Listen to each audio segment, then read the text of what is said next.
We've all been there, right? Your income goes up, but strangely enough, your stress levels, yeah, they just don't go down. Today, we're unpacking a really fascinating paradox in this explainer. We're diving deep into the critical intersection of financial reality versus financial strategy. Basically, we're going to break down why earning more money doesn't always equal feeling financially secure. And, more importantly, we'll look at how you can actually bridge that gap once and for all. So, why do you feel broke? It's a pretty direct, almost uncomfortable question, isn't it? I mean, you work incredibly hard. You get your paycheck. Maybe you even landed a promotion or a raise recently. Yet, at the end of the month, that creeping financial anxiety is still just sitting right there on your chest. Look, I want to validate that feeling for you right now. You are absolutely not alone, and it is entirely normal to feel this way. Well, it turns out there's actually a clinical name for this. It's called the wealth perception gap. Essentially, this is the psychological phenomenon of feeling poor even when, on paper, you're objectively doing just fine, or hey, maybe even well above average. Now, before we even touch a calculator, debate the merits of index funds, or build out a budget, we absolutely have to acknowledge and address this massive mental hurdle. Because let's be real, if we don't fix the mind, the math just isn't going to matter. Okay, Section 1, the wealth perception gap. Why you feel poor even when you're not. Okay, let's dive into this. What is actually causing this gap between reality and perception? Well, there are three massive external and internal pressures at play here. First up, lifestyle creep. You know how it is, it's just human nature. As you make more money, your standard of living slowly inflates to match it. Suddenly, that occasional fancy coffee morphs into an absolute daily requirement to function, right? Second is inflation, the invisible tax. It silently makes your groceries, gas, and rent cost more, literally shrinking the purchasing power of your hard-earned paycheck. And third, comparison culture. We are bombarded 24/7 by everyone else's highlight reels on social media. It acts like this bizarre financial funhouse mirror, distorting reality and making our perfectly normal, stable lives feel completely inadequate. These three forces are constantly draining our sense of financial well-being. Moving on to Section 2, Foundation Before Wealth Building. Emergency fund versus investment account. So when people decide they want to get serious about their money and finally stop feeling broke, they usually hit a very specific crossroads, choosing between an emergency fund and an investment account. Let's look at the differences. The entire goal of the emergency fund is short-term safety and immediate cash access. Think of it as your financial shock absorber for life's inevitable potholes. It strictly exists to give you present peace of mind. Now, the investment account, that's a completely different tool. It's designed for long-term growth, harnessing the incredible power of compounding to build your future wealth over decades. And this creates the ultimate tug-of-war in personal finance. Which one actually needs to come first? I mean, should you lock your money away immediately to let it grow in the stock market? Or should you keep it sitting safely in a standard savings account just in case life throws a massive wrench in your plans? Let's move to the strategy and see how this builds. First up, establishing a base emergency fund. We're talking just enough cash to cover a minor disaster, like a sudden car repair or a medical deductible, without forcing you to go into credit card debt.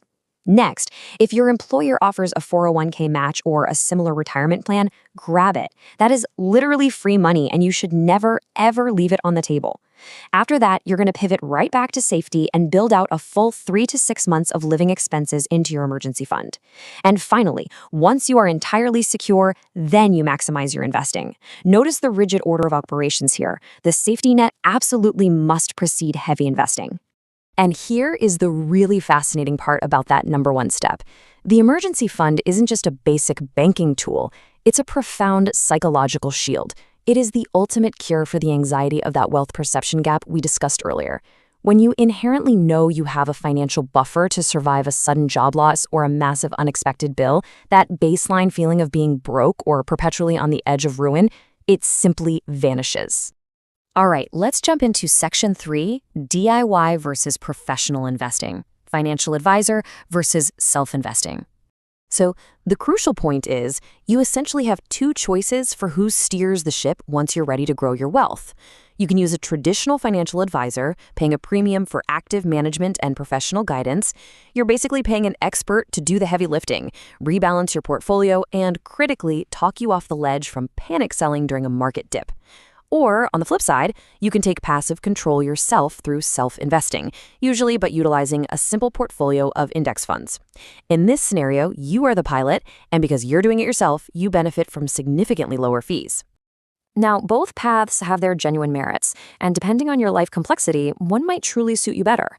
But if we want to get strictly analytical about wealth accumulation, we have to ask the big question. The one we all really want to know. Which one actually makes you more money over the long haul? When we break down the structure, a traditional advisor typically charges around a 1% management fee every single year on your total assets, plus the internal fees of the mutual funds they might put you in. With a self-investing platform, you're often paying just a tiny fraction of a percent for a broad index fund, all while retaining total control over your entire portfolio. Now, 1% sounds like a rounding error, right? It sounds entirely harmless.